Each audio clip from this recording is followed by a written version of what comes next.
প্রিয় শিক্ষার্থীরা, আসসালামু আলাইকুম।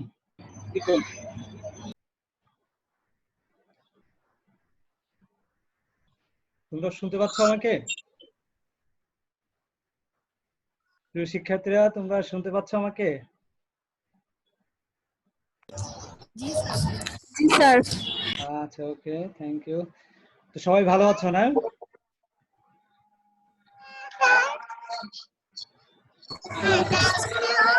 ওকে, তো আমরা আমাদের ক্লাসের কার্যক্রম শুরু করতে যাচ্ছি আজকে।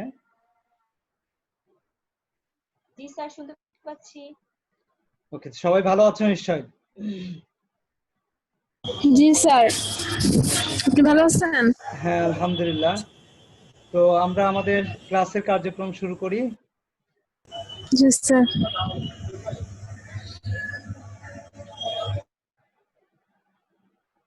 ওকে, তো প্রিয় শিক্ষার্থীবৃন্দ, আমরা শুরুতেই আমাদের এই অনলাইন ক্লাসে তোমাদেরকে স্বাগতম জানাচ্ছি।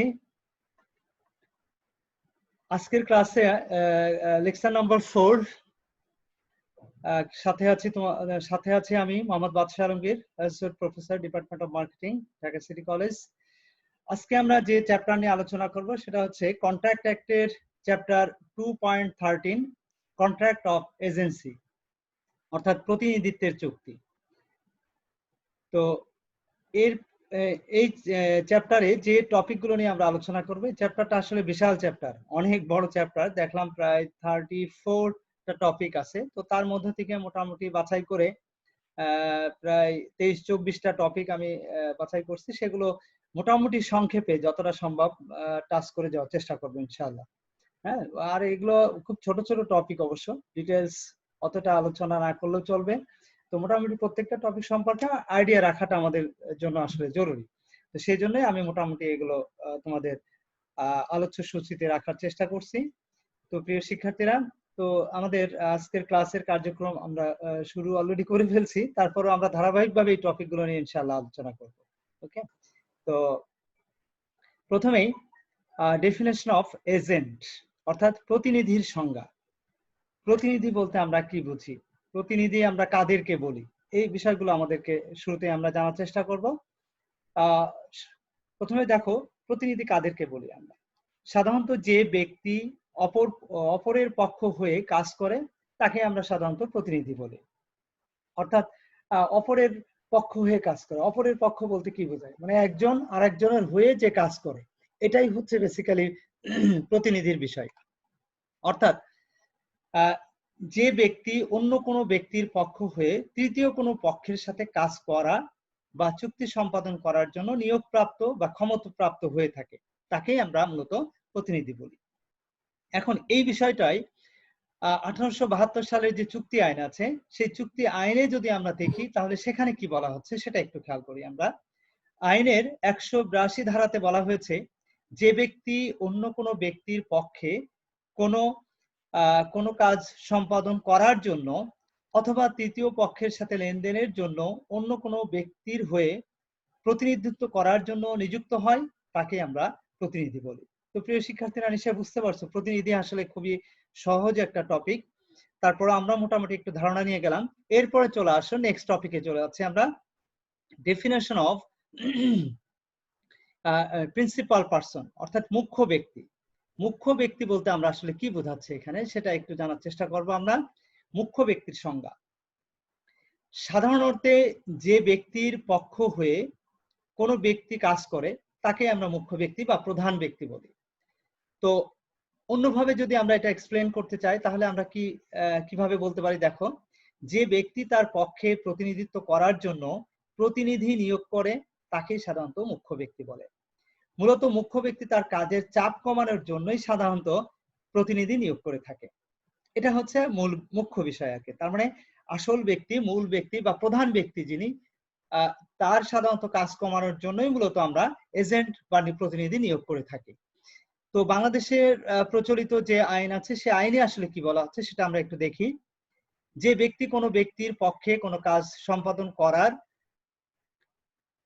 জন্য অথবা তৃতীয় পক্ষের সাথে লেনদেনে অন্য কোনো ব্যক্তির পক্ষ হয়ে প্রতিনিধিত্ব করার জন্য নিযুক্ত হয় তাকে আমরা প্রতিনিধি বলি। এটা হচ্ছে প্রতিনিধির সংজ্ঞা। যারা এরূপ কার্য সম্পাদন করা হয় বা যে ব্যক্তির জন্য এরূপ প্রতিনিধিত্ব করা হয় তাকেই মূলত আমরা মুখ্য ব্যক্তি বলি। তার মানে মূল কথা হচ্ছে যে প্রতিনিধি কাকে বলে সেটা আমরা জানলাম, কিন্তু মূল বিষয়টা হচ্ছে এইরূপ কার্য সম্পাদন করা হচ্ছে অথবা যে ব্যক্তির জন্য এইরূপ প্রতিনিধিত্ব করা হচ্ছে তিনিই হচ্ছেন মূলত মুখ্য ব্যক্তি বা প্রিন্সিপাল পারসন। ওকে, আমরা নেক্সট টপিকে চলে যাচ্ছি, কন্ট্রাক্ট অফ এজেন্সি অর্থাৎ প্রতিনিধিত্বের চুক্তি। আমরা প্রতিনিধি কাকে বলে সেটা জানলাম, মুখ্য ব্যক্তি কাকে বলে সেটাও আমরা জানলাম। এবার আমরা জানবো প্রতিনিধিত্বের চুক্তি অর্থাৎ এই যে এজেন্সি, এই কন্ট্রাক্ট অফ এজেন্সিটা আসলে বেসিক্যালি কি সেটা আমরা একটু জানার চেষ্টা করি। যে চুক্তির মাধ্যমে কোনো ব্যক্তি অন্য কোনো ব্যক্তির পক্ষে কাজ করা বা প্রতিনিধিত্ব করার জন্য নিয়োগপ্রাপ্ত হয় তাকেই মূলত প্রতিনিধিত্বের চুক্তি বলে। এই চুক্তি অনুযায়ী যার পক্ষে কাজ সম্পাদন করা হয় অথবা প্রতিনিধিত্ব করা হয় তাকে মূলত মুখ্য ব্যক্তি বলে। তো যিনি কাজ সম্পাদন করেন তাকে আমরা কি বলছি? প্রতিনিধি বলছি। এক্ষেত্রে মুখ্য ব্যক্তি এবং প্রতিনিধির মধ্যে যে সম্পর্কের সৃষ্টি হচ্ছে, নিশ্চয় তোমরা বুঝতে পারছো প্রিয় শিক্ষার্থীরা, অর্থাৎ মুখ্য ব্যক্তি এবং প্রতিনিধি এদের মধ্যে এক ধরনের সম্পর্ক সৃষ্টি হয়, আর এই সম্পর্কটাই হচ্ছে মূলত প্রতিনিধিত্বের চুক্তি।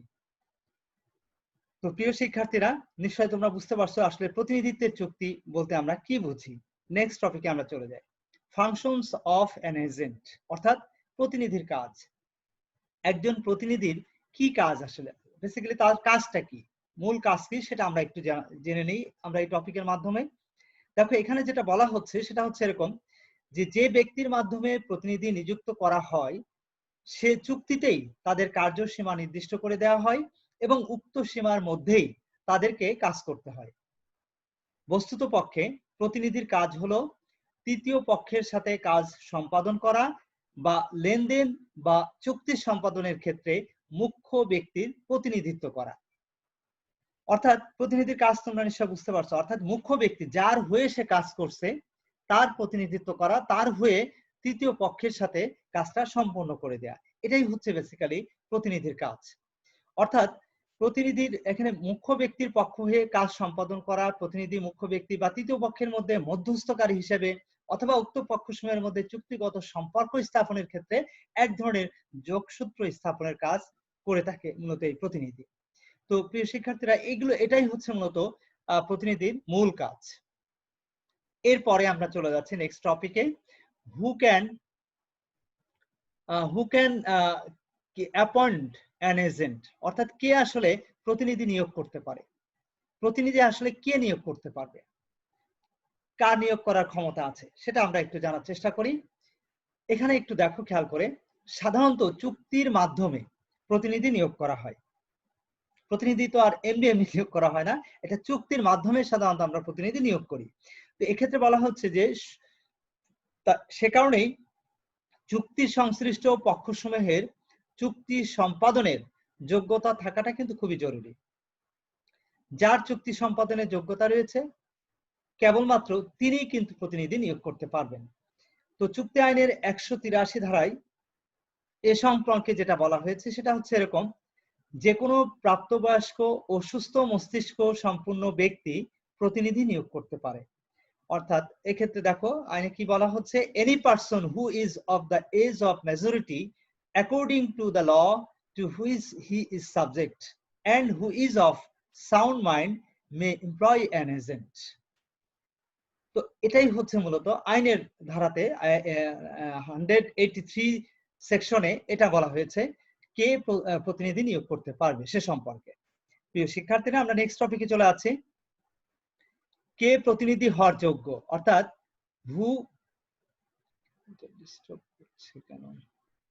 হ্যাঁ দেখো কে আসলে প্রতিনিধি হওয়ার যোগ্য, হু মে বি অ্যান এজেন্ট অর্থাৎ কে প্রতিনিধি হওয়ার যোগ্য, আসলে কে প্রতিনিধি হতে পারে, কার প্রতিনিধি হওয়ার যোগ্যতা আছে, তো সেটা আমরা জানবো এই টপিকের মাধ্যমে। এখানে বলা হচ্ছে দেখো যে কোনো ব্যক্তি প্রতিনিধি নিযুক্ত হতে পারে সাধারণত।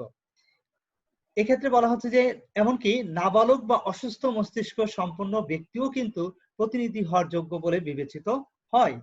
এক্ষেত্রে মুখ্য ব্যক্তির ন্যায় প্রতিনিধির চুক্তি সম্পাদনের যোগ্যতা থাকা অপরিহার্য নয়। যেমন মুখ্য ব্যক্তি কিন্তু যিনি হবেন তার কিন্তু চুক্তি সম্পাদনের একটা যোগ্যতা থাকতে হবে, তার মিনিমাম একটা কোয়ালিটি থাকতে হবে। তাকে যেমন সুস্থ মস্তিষ্কের হতে হবে, নাবালক হলে চলবে না। কিন্তু প্রতিনিধি নিয়োগের ক্ষেত্রে বলা হচ্ছে যে তাকে তার চুক্তি সম্পাদনের জন্য যে অপরিহার্য উপাদানগুলো আছে সেগুলো থাকাটা কিন্তু অপরিহার্য নয়। তো এক্ষেত্রে আরেকটা বিষয় আইনে যেটা বলা হচ্ছে সেটা একটু দেখি আমরা। 1983 মানে চুক্তি আইনের 184 ধারাতে যেটা বলা হয়েছে সেটা কি বলা হয়েছে দেখো, মুখ্য ব্যক্তি ওই তৃতীয় পক্ষের মধ্যবর্তী যে কোনো ব্যক্তি প্রতিনিধি হিসেবে নিযুক্ত হতে পারে, কিন্তু কোনো নাবালক বা অসুস্থ মস্তিষ্ক সম্পন্ন ব্যক্তিকে প্রতিনিধি নিয়োগ করা হলে তার কাজের জন্য তিনি মুখ্য ব্যক্তির নিকট দায়ী হবেন না। তার মানে প্রতিনিধি নিয়োগ হতে পারবেন, কিন্তু কোশ্চেন হচ্ছে যদি অসুস্থ মস্তিষ্ক সম্পন্ন ব্যক্তি বা নাবালক প্রতিনিধি হিসেবে সে যদি দায়িত্বপ্রাপ্ত হন, তো তার সেই কাজের জন্য, অর্থাৎ সে যে কাজ করছে সেই কাজের জন্য তাকে কিন্তু দায়ী করা যাবে না। অর্থাৎ মুখ্য ব্যক্তির নিকট সে দায়বদ্ধ হবে না। তাকে প্রতিনিধি নিয়োগ করছে, ওকে ফাইন, সে প্রতিনিধি হিসেবে কাজ করতে পারবে, বাট সেই কাজের জন্য সে মুখ্য ব্যক্তির নিকট হবে না, তাকে দায়ী করা যাবে না, কারণ যেহেতু সে নাবালক এবং যেহেতু সে অসুস্থ মস্তিষ্ক সম্পূর্ণ ব্যক্তি। প্রিয় শিক্ষার্থীরা, আমরা নেক্সট টপিকে চলে যাচ্ছি। এখানে যেটা বলা হচ্ছে দেখো, সেটা হচ্ছে যে necessity of consideration create an agency. অর্থাৎ এক্ষেত্রে বলা হচ্ছে যে প্রতিনিধিত্ব সৃষ্টির জন্য প্রতিদানের আবশ্যকতা। অর্থাৎ যদি আমরা প্রতিনিধিত্ব সৃষ্টি করতে চাই তাহলে সেক্ষেত্রে প্রতিদানের প্রয়োজন আছে কিনা, কনসিডারেশনের প্রয়োজন আছে কিনা, সেটা মূলত আমরা একটু জানার চেষ্টা করি। প্রিয় শিক্ষার্থীরা দেখো, প্রতিনিধিত্ব সৃষ্টির জন্য প্রতিদান আবশ্যক নয়। মূল বিষয়টা হচ্ছে যে আমরা যে প্রতিনিধি সৃষ্টি করতে যাচ্ছি এটার জন্য আসলে তোমার এটা আবশ্যক নয়, মানে কি বলে কনসিডারেশনটা অর্থাৎ প্রতিদানটা কিন্তু অত্যাবশ্যক নয়। এক্ষেত্রে বলা হচ্ছে 185 ধারাতে 185 সেকশনে বলা হচ্ছে no consideration is necessary to create agency. অর্থাৎ প্রতিনিধিত্ব সৃষ্টি করার জন্য কোনো প্রতিদানের প্রয়োজন নেই। অর্থাৎ প্রতিদান হওয়ার জন্য যে তোমার প্রতিনিধিত্ব করা চুক্তি করার জন্য যে প্রতিদান থাকতে হবে তার কোনো বাধ্যবাধকতা নাই। তবে এক্ষেত্রে থাকতে পারে, সেটা কিরকম দেখো, একদম এক্ষেত্রেও কিন্তু তোমার কনসিডারেশন সৃষ্টি হচ্ছে, কিভাবে হচ্ছে সেটা আমরা একটু জেনে নিই। বলা হচ্ছে দেখো, এক্ষেত্রে প্রতিনিধিত্বের ক্ষমতা অর্পণ ও প্রতিনিধিত্ব গ্রহণ করাই উভয় পক্ষের জন্য যথেষ্ট প্রতিদান হিসেবে বিবেচিত হয়। সাধারণত প্রতিনিধি তার কাজের জন্য মুখ্য ব্যক্তির নিকট থেকে পারিশ্রমিক বা কমিশন পেয়ে থাকে। অবশ্য অনেক ক্ষেত্রে কিন্তু বিনা পারিশ্রমিকেও প্রতিনিধি নিযুক্ত হতে পারে। তো প্রিয় শিক্ষার্থীরা, তা আমরা যেটা শিখলাম সেটা হচ্ছে যে প্রতিনিধিত্ব চুক্তির ক্ষেত্রে আসলে প্রতিদান থাকাটা অপরিহার্য না। তবে যদি এখানে তোমার কি থাকে, প্রতিদান থাকে তাহলে সেটা প্রবলেম না, প্রতিদান থাকতেই পারে, এটা কোনো সমস্যা না। প্রতিদান কিন্তু সেটা বাধ্যতামূলক না, থাকতেই হবে সেরকম না। অনেক সময় পারিশ্রমিক যে প্রতিনিধিদেরকে কমিশন দেওয়া হয় বা বেতন দেওয়া হয়, এটাই হচ্ছে তাদের মূলত প্রতিদান। আবার তার পরিপ্রেক্ষিতে মুখ্য ব্যক্তির সে কাজ করে দিচ্ছে, এই যে এটাই হচ্ছে মূলত পরস্পরের মধ্যে এক ধরনের প্রতিদান। তো প্রিয় শিক্ষার্থীরা, এর পরের টপিকে আমরা চলে যাচ্ছি, comparison between bailee and agent. অর্থাৎ প্রতিনিধি ও গচ্ছিত গ্রহীতার মধ্যে পার্থক্য। প্রতিনিধি ও গচ্ছিত গ্রহীতার মধ্যে পার্থক্য। প্রতিনিধি এবং গচ্ছিত গ্রহীতা, দেখো একটু খেয়াল করে, আমরা প্রতিনিধি কাকে বলে সেটা কিন্তু আমরা অলরেডি জেনেছি, এজেন্ট কাদেরকে আমরা বলি। তো এক্ষেত্রে আমরা গচ্ছিত গ্রহীতা, যাদের কাছে আমরা কিছু জিনিস অনেক সময় গচ্ছিত রাখি, আমার কিছু সম্পদ বা কিছু প্রোডাক্ট আমি অন্য কোনো ব্যক্তি বা প্রতিষ্ঠানের নিকট আমি সেটা গচ্ছিত রাখতে পারি। তো এক্ষেত্রে বলা হচ্ছে যে প্রতিনিধি এবং গচ্ছিত গ্রহীতা, এটার মধ্যে আসলে পার্থক্যটা কোথায়, বেসিক ডিফারেন্সটা কোথায়। তো আমরা দেখো কয়েকটা বিষয়ে পার্থক্যটা আমরা এখানে উপস্থাপন করার চেষ্টা করছি, আমি দুই একটা একটু বলবো, একটু দেখো খেয়াল করে। বইয়ের মধ্যে আরো তোমরা বিস্তারিত দেখে নিতে পারবে, সেখানে আরো ডিটেলস লেখা আছে। এই ক্ষেত্রে দেখো সংজ্ঞাগত একটা পার্থক্য আমরা একটু লক্ষ্য করি। প্রতিনিধির ক্ষেত্রে যে ব্যক্তি মুখ্য ব্যক্তির পক্ষে কার্য সম্পাদনের জন্য নিযুক্ত হয়ে থাকে তাকে আমরা প্রতিনিধি বলি। আর এক্ষেত্রে এখানে আসলে ভেঙে গেছে, ইয়েগুলো আসলে ফন্ট ভেঙে গেছে, যে কারণে তোমরা একটু ইয়ে করো, তারপরে আমি বলে দিচ্ছি, এটা খেয়াল করো। যে ব্যক্তি বা পক্ষের নিকট পণ্যদ্রব্য গচ্ছিত রাখা হয় তাকে গচ্ছিত গ্রহীতা বলে। তাহলে দেখো পার্থক্যটা কোথায়। প্রতিনিধি হচ্ছে যে ব্যক্তি মুখ্য ব্যক্তির পক্ষে কাজ সম্পাদনের জন্য নিযুক্ত হচ্ছে, তিনি কিন্তু প্রতিনিধি। আর গচ্ছিত গ্রহীতাকে যে ব্যক্তি বা পক্ষের নিকট পণ্যদ্রব্য গচ্ছিত রাখা হচ্ছে, অর্থাৎ যে ব্যক্তি বা পক্ষ বা প্রতিষ্ঠানের নিকট কোনো পণ্যদ্রব্য আমি গচ্ছিত রেখে দিলাম, যে ঠিক আছে তোমার কাছে এটা থাকলো, একটা নির্দিষ্ট সময় পরে আমি এসে আবার তোমার কাছ থেকে নিয়ে যাব। তার মানে তাকে আমরা, যার কাছে এটা রাখছি, তাকে আমরা বলছি কি গচ্ছিত গ্রহীতা। প্রিয় শিক্ষার্থীরা, আমরা আরেকটা পার্থক্য একটু দেখি, তৃতীয় পক্ষের সাথে সম্পর্ক। তো প্রতিনিধি তৃতীয় পক্ষের সাথে মুখ্য ব্যক্তির চুক্তিগত সম্পর্ক স্থাপনের অধিকার আছে। এ কিন্তু তৃতীয় পক্ষের সাথে সে প্রতিনিধি, আমার প্রতিনিধি হিসেবে যে কাজ করছে, সে আমার পক্ষ হয়ে সে কিন্তু তৃতীয় কোনো থার্ড পার্টির সাথে সে একটা চুক্তিবদ্ধ হতে পারবে, এটা তার রাইট আছে। বাট গচ্ছিত গ্রহীতার ক্ষেত্রে বলছে যে তৃতীয় পক্ষের সাথে চুক্তিগত সম্পর্ক স্থাপনের কোনো অধিকার কিন্তু এখানে তৈরি হয় না।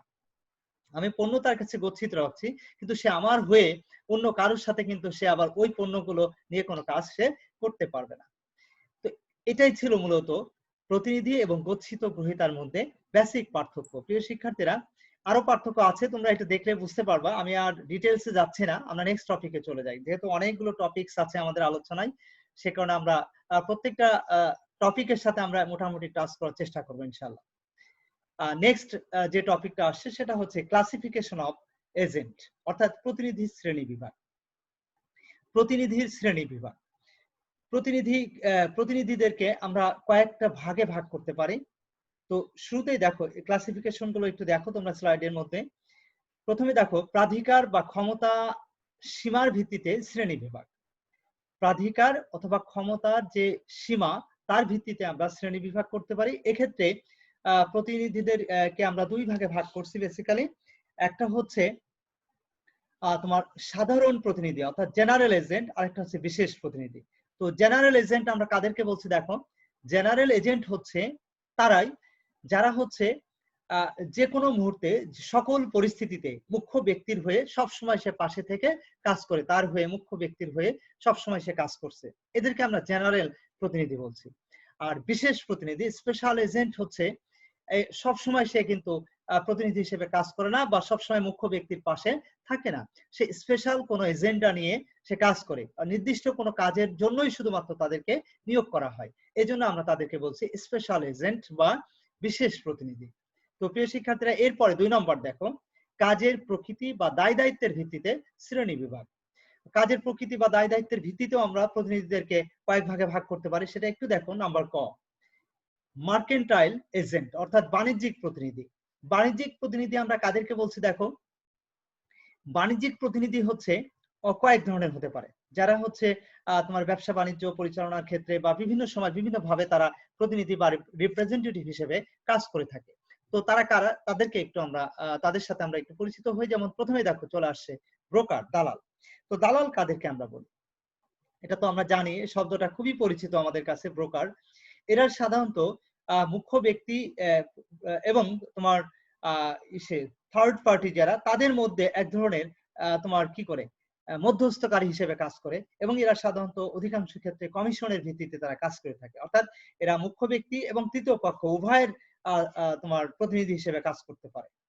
আড়তদার, আড়তদার হচ্ছে মূলত হচ্ছে যারা তোমার মুখ্য ব্যক্তির পক্ষ হয়ে তারা কি করে, তারা মুখ্য ব্যক্তির পক্ষ হয়ে তারা তাদের উৎপাদনকৃত বা সরবরাহিত পণ্যগুলো বিক্রির জন্য বা তারা সেটা অনেক ক্ষেত্রে মালিকানাও কিন্তু পেয়ে থাকে, মানে সেই অধিকারভুক্ত বিক্রি করার সর্বসম্মত একটা দলিল তারা ভোগ করে যে তাদের অধীনে থাকবে এবং তারা সবকিছু এটা মেনটেন করবে, এই ধরনের একটা ক্ষমতাপ্রাপ্ত তারা হয়ে থাকে। এরা হচ্ছে মূলত আড়তদার, এরাও এক ধরনের প্রতিনিধি। এরপরে যেটা আসছে কমিশন প্রতিনিধি, কমিশন এজেন্ট। এরা হচ্ছে মূলত সকল ক্ষেত্রে এরা কমিশনের ভিত্তিতে কাজ করে থাকে, অর্থাৎ মুখ্য ব্যক্তি বা তৃতীয় পক্ষ যে কোনো কারোর হয়ে কিন্তু তারা কমিশনের ভিত্তিতে কাজ করতে পারে। নেক্সট যেটা আসছে 4 নম্বর, ঝুঁকি বাহক প্রতিনিধি। ঝুঁকি বাহক প্রতিনিধি, ঝুঁকি বাহক প্রতিনিধিটা কাদেরকে বলছি আমরা দেখো, ডেল ট্রেডিয়ার এজেন্ট, অর্থাৎ এরা হচ্ছে, এরা সাধারণত মুখ্য ব্যক্তির পক্ষ হয়ে ঝুঁকি গ্রহণ করে। যেমন মুখ্য ব্যক্তি পণ্য উৎপাদন করলো, উৎপাদন করার পর তাদের সেই উৎপাদনকৃত পণ্য বিক্রির সমস্ত নিশ্চয়তা মূলত গ্রহণ করছে। কে গ্রহণ করছে? সেটা হচ্ছে মূলত তোমার যারা ঝুঁকিবাহক প্রতিনিধি আছে তারা সাধারণত সেই দায়িত্ব গ্রহণ করছে। এই জন্য এদেরকে আমরা বলছি ঝুঁকিবাহক প্রতিনিধি। এরা সাধারণত ঝুঁকিটা গ্রহণ করে নিজেরাই। এরপরে আসছে অকশনার। অকশনার কারা? নিলামদার কারা? দেখো অনেক ক্ষেত্রে তোমার অনেক প্রতিনিধি আছে যারা কি করে, যারা হচ্ছে তোমার ইসের ক্ষেত্রে মুখ্য ব্যক্তির হয়ে তাদের সমস্ত সম্পত্তি বা পণ্য সামগ্রী অকশনে বিক্রি করার জন্য সমস্ত দায় দায়িত্ব তারা গ্রহণ করে থাকে, অর্থাৎ সর্বোচ্চ মূল্যে বিক্রি করে দেওয়ার জন্য তারা দায়িত্ব গ্রহণ করে। এক্ষেত্রে তারা মূলত কমিশন বা নির্দিষ্ট পরিমাণ একটা অর্থ তারা পেয়ে থাকে। এরপরে দেখো চালানি মাল বিক্রেতা, অর্থাৎ চালানি মাল বিক্রি করে দেওয়ার জন্য কিন্তু একটা পক্ষ আছে যারা মূলত তারা কি করবে, তারা উৎপাদনকারী বা সরবরাহকারী যারা আছে তারা বিভিন্ন দেশে বিদেশে বিভিন্ন ভাবে যারা পণ্য সামগ্রী চালানি করতে চায়, বিক্রি করতে চায়, তাদের পক্ষে এই চালানি মালগুলো বিক্রি করার জন্য তারা নিয়োগপ্রাপ্ত হয়ে থাকেন। এদেরকে আমরা মূলত কনসাইনি বলে থাকি। এরপরে দেখো আসছে ব্যাংকার। প্রিয় শিক্ষার্থীরা, ব্যাংকার কারা? ব্যাংকার তো অবশ্যই তোমরা বুঝো যে ব্যাংকও কিন্তু অনেক ক্ষেত্রে দেখবা তোমার মধ্যস্থকারী হিসেবে কাজ করে। কিভাবে? বিশেষ করে বিদেশে যখন ট্রানজাকশন হয়, বাংলাদেশের একজন ইম্পোর্টার বাইরের অথবা এক্সপোর্টার বাইরের কোনো দেশে যখন বিক্রি করছে, তখন দেখা যাচ্ছে যে এই তখন এই বাংলাদেশের এক্সপোর্টারের পক্ষ হয়ে দেখা যাচ্ছে যে বিদেশি যাদের কাছে পণ্য বিক্রি করা হচ্ছে তাদের কাছ থেকে অর্থ আদায় করার জন্য তারা কাজ করছে।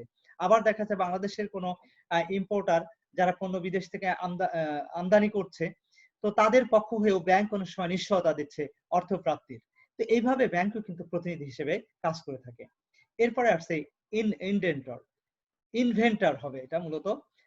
ইনভেন্টর অর্থাৎ অনেক সময় কিন্তু অনেকেই পণ্য মজুত করে রেখেও কিন্তু এক ধরনের প্রতিনিধি হিসেবে কাজ করে, ইনভেন্টর হিসেবে কাজ করে। অর্থাৎ উৎপাদনকারী বা সরবরাহকারী তাদের পণ্য স্টক করে রেখে, মজুদ রেখে তারা কি করে, মুখ্য ব্যক্তিদেরকে সহযোগিতা করে থাকে।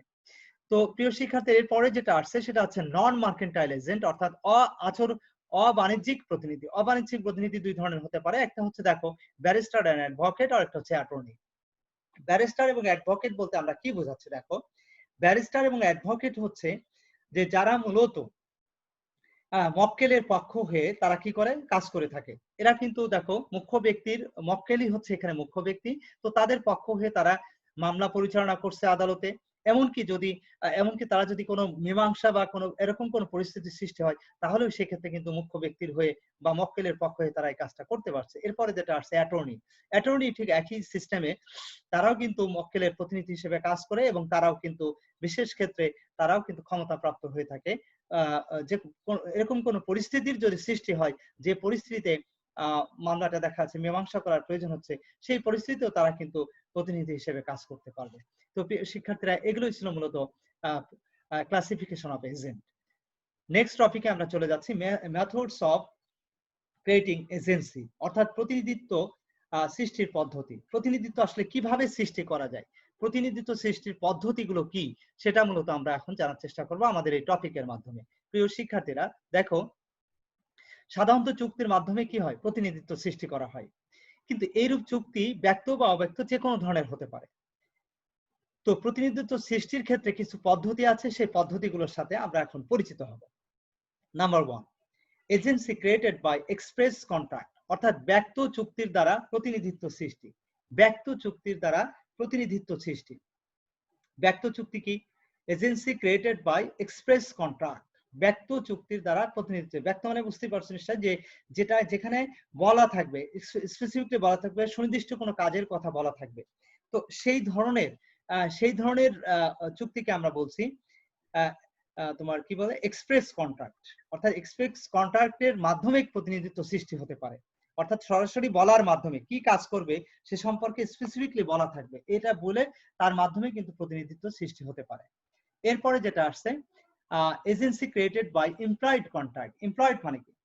এমপ্লয়েড মানে হচ্ছে যে যেখানে বলা থাকবে না, স্পেসিফিকলি বলা থাকবে না, কিন্তু আচরণের দ্বারা বোঝা যাবে যে কি করার জন্য, কোন কাজ করার জন্য মূলত এখানে প্রতিনিধি নিয়োগ করা হচ্ছে, সেটা কিন্তু এখানে বোঝা যাবে। আচরণ বা পরিস্থিতির উপর ভিত্তি করে সেখানে কিন্তু সেটা বুঝতে পারবে। তো এটাকে আমরা বলছি এমপ্লয়েড কন্ট্রাক্ট। তো প্রিয় শিক্ষার্থীরা, এরপরে যেটা আসছে সেটা হচ্ছে এজেন্সি ক্রিয়েটেড বাই স্টপেল, অর্থাৎ স্বীয় আচরণ সৃষ্ট প্রতিবন্ধকতার দ্বারা প্রতিনিধিত্ব সৃষ্টি আচরণের দ্বারা। দেখো এক্ষেত্রে বলা হচ্ছে যে কোনো ব্যক্তি ইচ্ছাকৃতভাবে তার কথাবার্তা, আচার আচরণ বা বিবৃতির দ্বারা অপর কোনো ব্যক্তিকে তার প্রতিনিধি হিসেবে অন্য কারো মনে বিশ্বাস স্থাপনে প্ররোচিত করে। সেক্ষেত্রে পরবর্তীকালে ওই ব্যক্তির প্রতিনিধিত্ব অস্বীকার করতে পারবে না এবং ওই প্রতিনিধির দ্বারা সম্পাদিত চুক্তির দায় দায়িত্ব পালনেও সে বাধ্য থাকবে। তার মানে সে এমন আচরণ করেছিল যে আচরণের দ্বারা সে যে প্রতিনিধি হিসেবে কাজ করছে সেটা প্রকাশ পাচ্ছে। তো পরবর্তীতে সে যদি ইচ্ছা করে সেটা অ্যাভয়েড করতে চায়, সেটা কিন্তু সেটা অ্যাভয়েড করার তার সুযোগ থাকবে না। তো এটাই ছিল মূলত agency created by estoppel. Next হচ্ছে 4 number, agency created by necessity. Agency created by necessity অর্থাৎ আবশ্যকতা দ্বারা প্রতিনিধিত্ব সৃষ্টি। আবশ্যকতা দ্বারা প্রতিনিধিত্ব সৃষ্টি সেটা কি? অর্থাৎ এক্ষেত্রে বলা হচ্ছে যে অনেক সময় এমন পরিস্থিতি সৃষ্টি হয় কোনো ব্যক্তি অন্য কোনো ব্যক্তির অনুমতি ছাড়াই তার পক্ষে কাজ করতে বাধ্য হচ্ছে। এক্ষেত্রে অবস্থার প্রয়োজনে কোনো ব্যক্তি অন্য কোনো ব্যক্তির প্রতিনিধি বলে বিবেচিত হতে পারে। মানে এটা অবস্থার পরিপ্রেক্ষিতে সে বাধ্য হচ্ছে আর কি কাজটা করার। এটা হচ্ছে আবশ্যকতা দ্বারা প্রতিনিধিত্ব সৃষ্টি। দেন 5 নম্বর যেটা আসছে, এজেন্সি ক্রিয়েটেড বাই রেটিফিকেশন অর্থাৎ অনুসমর্থনের দ্বারা প্রতিনিধিত্ব সৃষ্টি। অনুসমর্থনের দ্বারাও কিন্তু অনেক সময় কি হয়, প্রতিনিধিত্ব সৃষ্টি হতে পারে। যেমন দেখো কোনো ব্যক্তি যদি মুখ্য ব্যক্তির নির্দেশ ছাড়া অথবা তার নিকট থেকে প্রাপ্ত অধিকারের বাইরে কোনো কাজ সম্পাদন করে এবং পরবর্তীতে মুখ্য ব্যক্তি যদি সেই কাজটিকে স্বীকৃতি প্রদান করে, তাহলে সেক্ষেত্রে অনুসমর্থন দ্বারা প্রতিনিধিত্ব সৃষ্টি হয়েছে বলে গণ্য হবে। এন্ড লাস্ট ওয়ান যেটা বলা হচ্ছে না 6 number, agency created by law, আইন দ্বারা প্রতিনিধিত্ব সৃষ্টি। এক্ষেত্রে আইনের দ্বারাও কিন্তু প্রতিনিধিত্ব সৃষ্টি হতে পারে। কিভাবে আইনের দ্বারা প্রতিনিধিত্ব সৃষ্টি হতে পারে? দেখো আইনের দ্বারা প্রতিনিধিত্ব সৃষ্টি হচ্ছে যে অনেক ক্ষেত্রে দেখ কোম্পানি আইন অনুযায়ী কোম্পানির উদ্যোক্তা, পরিচালক মন্ডলী, ব্যবস্থাপনা প্রতিনিধি, কোম্পানির প্রতিনিধি, অংশীদারি আইন অনুযায়ী অংশীদারগণ একে অপরের প্রতিনিধি হিসেবে তারা কাজ করে। তো এটাই হচ্ছে মূলত আইন দ্বারা প্রতিনিধিত্ব সৃষ্টি। তো এগুলোই ছিল মূলত প্রতিনিধি সৃষ্টির পদ্ধতি। তো প্রিয় শিক্ষার্থী, এর পরের টপিক যেটা চলে আসছে, difference between agent and servant. Agent and servant, প্রতিনিধি এবং ভৃত্য। তো তোমরা দেখো একটু খেয়াল করে এটার মধ্যে পার্থক্যটা কোথায়, এটা একটা আমরা আমাদের এই স্লাইডের মাধ্যমে একটু দেখো, আমি উপস্থাপন করার চেষ্টা করছি, তোমরা একটু দেখো যে প্রতিনিধি হচ্ছে, আমরা জানি প্রতিনিধি কি, তারপরেও একটু দেখো ডিফারেন্সটা করার জন্য আমরা এখানে আবার এটা তুলে ধরার চেষ্টা করছি। যে ব্যক্তি অন্য কোনো ব্যক্তির পক্ষ হয়ে কোনো কাজ সম্পাদন বা তৃতীয় পক্ষের সাথে লেনদেন বা চুক্তি সম্পাদনে প্রতিনিধিত্ব করার জন্য নিযুক্ত হয় তাকে আমরা প্রতিনিধি বলি। কিন্তু অপরদিকে ভৃত্য কাকে বলি? দেখো যে ব্যক্তি মনিবের আদেশ অনুযায়ী বিভিন্ন ধরনের কার্য সম্পাদনের জন্য নিযুক্ত হয় তাকে আমরা প্রতিনিধি বলছি।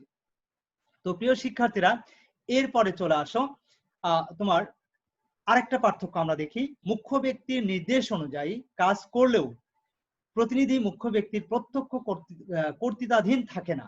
তার মানে প্রতিনিধিরা কিন্তু সরাসরি কিন্তু মুখ্য ব্যক্তির একদম আন্ডারে যখন যেটা বলছে সেরকম কিন্তু থাকে না। নির্দিষ্ট একটা কাজের জন্য প্রতিনিধি হিসেবে কাজ করে, কিন্তু তার মানে এই নয় যে সে একদম ভৃত্যর মতো যখন যেটা বলবে সেরকম না কিন্তু এটা। আর ভৃত্য কিন্তু দেখো, ভৃত্য সর্বদাই মনিবের প্রত্যক্ষ কর্তৃত্বাধীন থাকে, অর্থাৎ সব সময় তার আন্ডারে থাকে এবং যখন যেটা বলে তখন সে সেই কাজটা করার জন্য বাধ্য থাকে। তো এটাই ছিল মূলত এজেন্ট এবং সার্ভেন্টের মধ্যে পার্থক্য।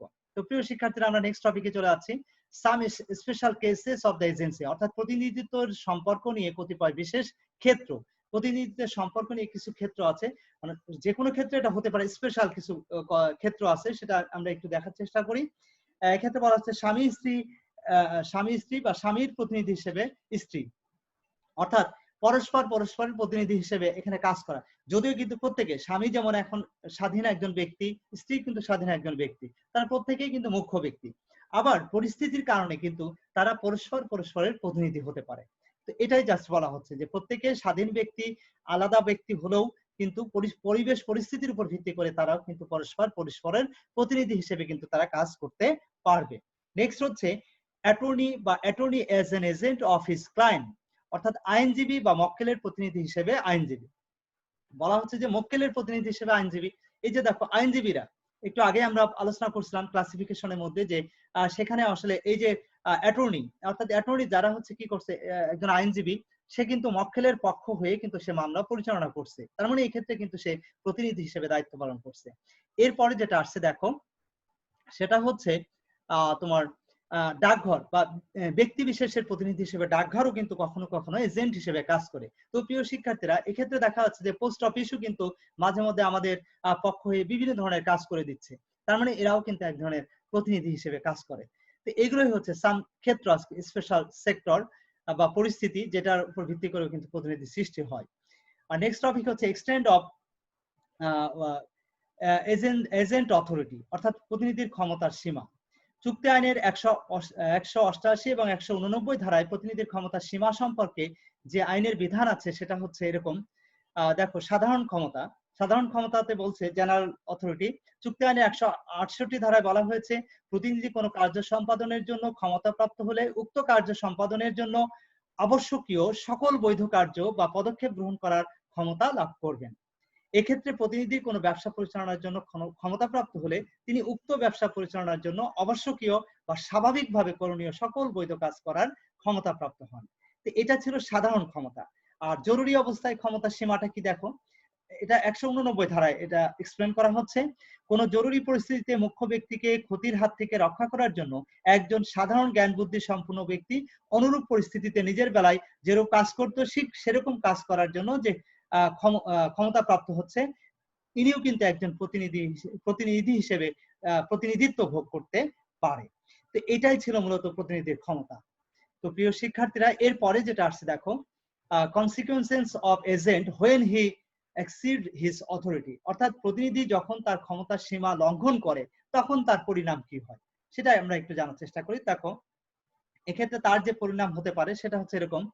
যখন ক্ষমতা বহির্ভূত কার্য পৃথকীকরণযোগ্য হয়, অর্থাৎ ক্ষমতা বহির্ভূত কার্য যখন যখন এরকম হয় যে ক্ষমতা বহির্ভূত কার্য যে কাজটা সে করছে সেটা যদি পৃথক করা যায়, তাহলে সেক্ষেত্রে কিন্তু তার দায় তাকে বহন করতে হবে।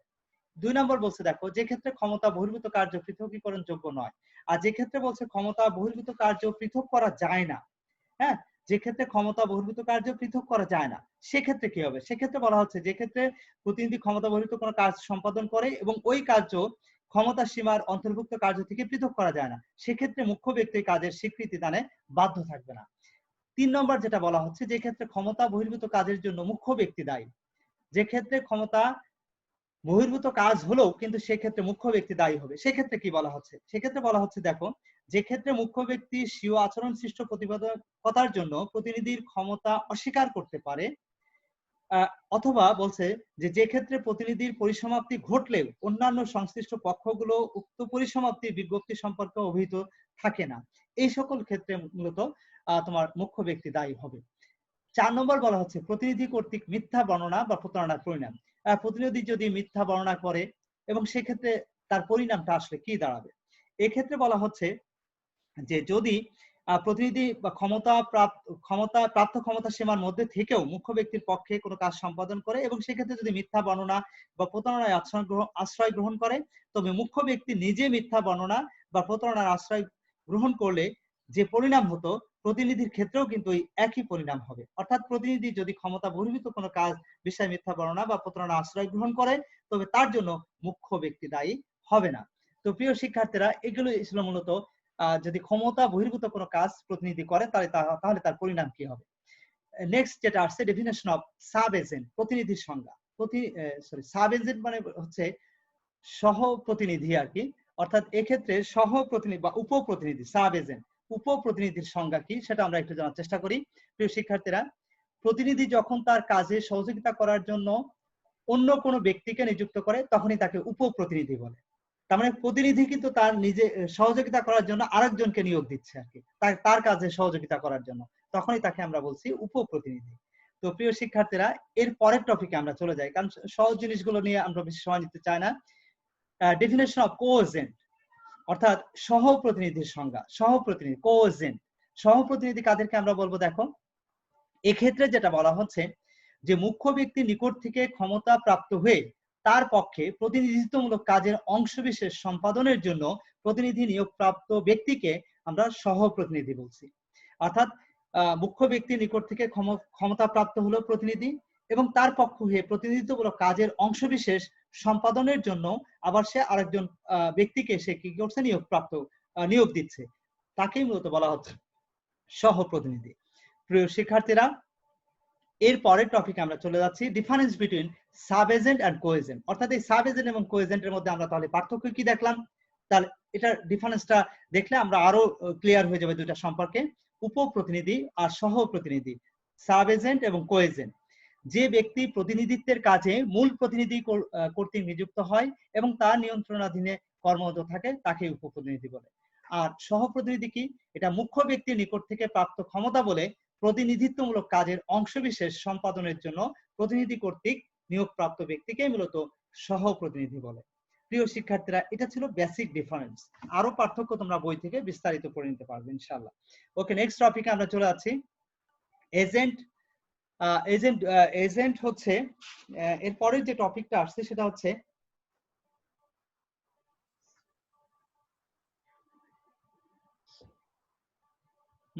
এজেন্ট। দেখা যাচ্ছে না কেন স্যার? সরি, হ্যাঁ হ্যাঁ বলো। আমাদের যদি কাইন্ডলি কিছু টপিক কমিয়ে দিতেন আমাদের জন্য হ্যাঁ, আমি একটু বেটার কিন্তু হতো। এখানে টপিক কিন্তু কমিয়ে দিছি। 34টা টপিক ছিল। হ্যাঁ, এখানে আমি 23টা না 24টা টপিকের মধ্যে নিয়ে আসছি আপাতত, কারণ এই জিনিসগুলো এমনি জানা দরকার। আসলে আমাদের আলোচনা তো করছি আমরা মূলত বেসিক্যালি শেখার জন্য, আর পরীক্ষার জন্য তো আমরা অবশ্যই আরেকটু কম পড়বো, এত বেশি ডিটেলস পড়বো না। তো যেটুকু আমাদের জানা দরকার, এখানে প্রত্যেকটা বিষয় সম্পর্কে মোটামুটি আমরা জানার চেষ্টা করছি, বোঝার চেষ্টা করছি যে আসলে এটা কিভাবে এটা ইয়ে করছে। তো এটা যেহেতু ক্লাস, এটা ক্লাসে তো আসলে একটু বিস্তারিত আমাদের আলোচনা করতেই হবে, না হলে তো সেটা ক্লাস হবে না। তো এই আর কি মূল বিষয়। তো এরপরে যেটা আসছে, দেখো যে টপিকটা আমাদের সময় মনে হয় খুব বেশি আর নাই, 3-4 মিনিটের মধ্যে মনে হয় ক্লাস শেষ হয়ে যাবে, মানে টাইমটা ইয়ে হয়ে গেছে, সেই ধরনের টপিক বেশি এই চ্যাপ্টারে আসলে। তো যাই হোক, তা আমরা চেষ্টা করি, আগানোর চেষ্টা করি। একটু দেখো, এজেন্ট ডিউটিস টু প্রিন্সিপাল, অর্থাৎ মুখ্য ব্যক্তি বা প্রধানের প্রতিনিধির কর্তব্য।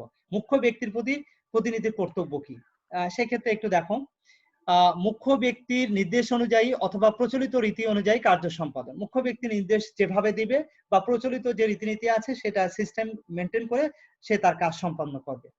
2 নম্বর হচ্ছে যুক্তিযুক্ত সতর্কতা, ক্ষমতা, দক্ষতার সাথে দক্ষতার সাথে কি করবে, কার্য সম্পাদন করবে।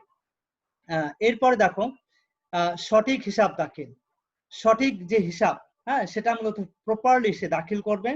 যোগাযোগ স্থাপন বা নির্দেশ গ্রহণ, অর্থাৎ প্রতিনিধি মুখ্য ব্যক্তির হয়ে যে যে পক্ষের সাথে যোগাযোগ স্থাপন করা বা যে নির্দেশ ছিল সেটা যথাযথভাবে পালন করা, এই কাজগুলো সে সম্পন্ন করবে প্রিন্সিপাল অর্থাৎ মুখ্য ব্যক্তির হয়ে।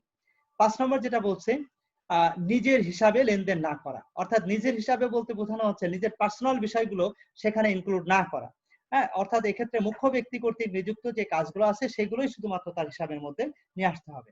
6 নম্বর বলতে নিজ হিসাবে লেনদেন হতে মুনাফা অর্জিত ফেরত প্রদান, অর্থাৎ নিজ হিসাবের মাধ্যমে যদি কোনো ইয়ে করে, নিজ হিসাবের মাধ্যমে যদি কোনো কাজ করা হয় তাহলে সেক্ষেত্রে বলা হচ্ছে যে এই ক্ষেত্রে তোমার নিজ হিসাব লেনদেন হতে অর্জিত মুনাফা ফেরত প্রদান করবে, অর্থাৎ নিজের হিসাবের মাধ্যমে যদি সেক্ষেত্রে কোনো মুনাফা অর্জন করে তাহলে সে ফেরত দিতে বাধ্য থাকবে। এটা হচ্ছে মুখ্য ব্যক্তির হয়ে প্রতিনিধি মূলত এই কাজগুলো সম্পূর্ণ করে। 7 নম্বর যেটা বলছে দেখো, প্রাপ্ত অর্থ মুখ্য ব্যক্তিকে প্রদান।